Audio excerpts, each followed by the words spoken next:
So one course that was on the book was intertestament literature.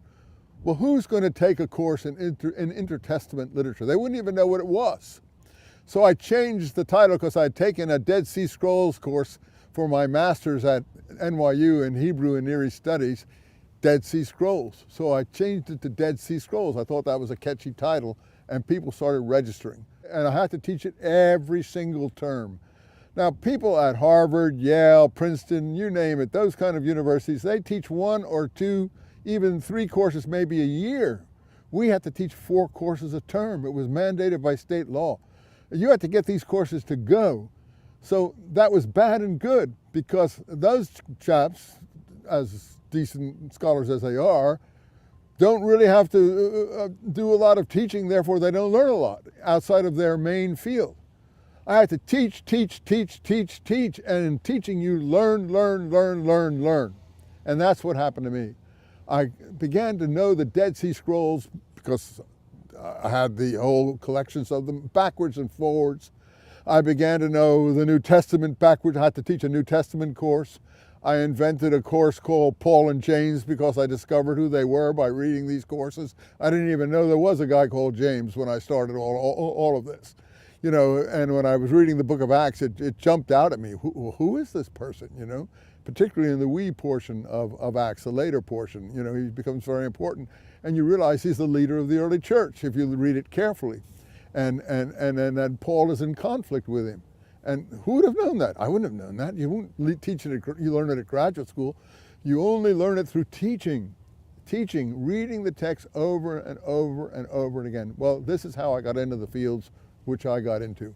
And then I started writing in those fields, and all the rest is history. So that's how I got into these fields. I started writing on the Dead Sea Scrolls. From the Dead Sea Scrolls, I wrote about early Christianity.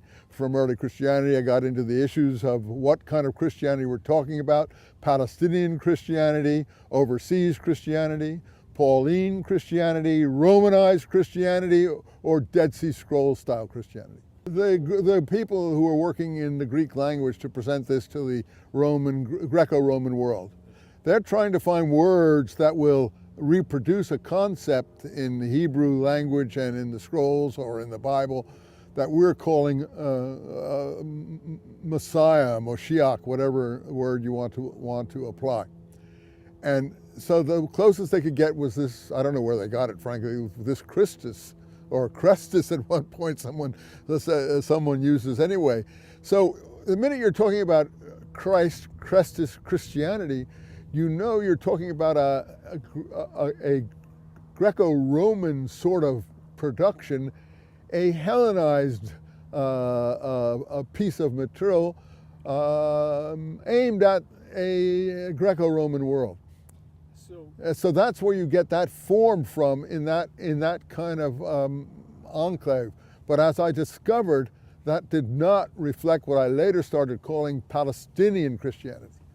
And I didn't even like the term Palestinian Christianity because I don't think it was Christianity in Palestine.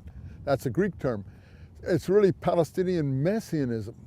Palestinian Messianism. And what I discovered in doing the scrolls more and more was that other people who were working on the scrolls but being Christians themselves couldn't see any connection of the scrolls to Christianity because the Christianity they knew was nothing like the Dead Sea Scrolls.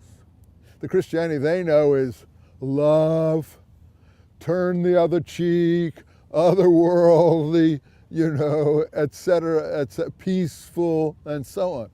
The scrolls are nothing like that, and even though they want to try to call the scrolls Essenes, they're not Essenes in the normal sense of the word Essenes because the scrolls are apocalyptic.